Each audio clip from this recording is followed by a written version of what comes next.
ఒకటి కాదు రెండు కాదు 18 కాలనీలు వర్షం వస్తే మునుగుడే అన్నట్లుగా ఉన్నాయి.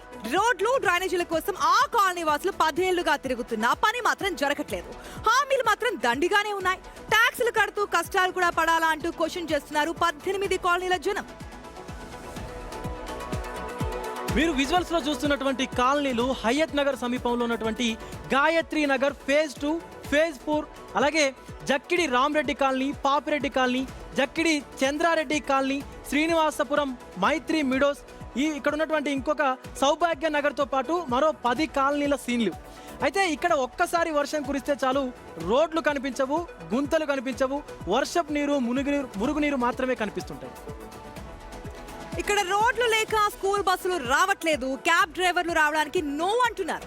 బైక్ బుక్ చేస్తే ఎక్కువ మనీ ఇస్తేనే వస్తామంటున్నారు. ఎమర్జెన్సీ టైంలో అంబులెన్స్ కూడా కాలనీలోకి రావడం కష్టంగానే కనిపిస్తోంది.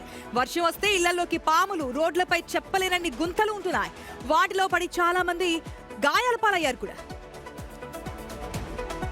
చూశారు కదా ప్రాబ్లమ్స్. మరి వీటికి ఎండ్ కార్డు పడదా?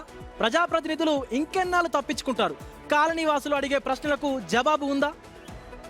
ఎందుకంటే ఓట్లేసి గెలిపించింది కూడా ప్రజలే. ఆ ఓట్లతోనే ఈ రోజు ఎమ్మెల్యేలు అయ్యారు. వారి సమస్యలు పట్టించుకోవాలి తప్పకుండా. ఖచ్చితంగా. ఎందుకంటే ఆ రోడ్లు అవన్నీ చూస్తా ఉన్నాము. ఈవెన్ ఎమర్జెన్సీ సిచ్యువేషన్ లో అంబులెన్స్ రావడానికి కూడా లేదంట.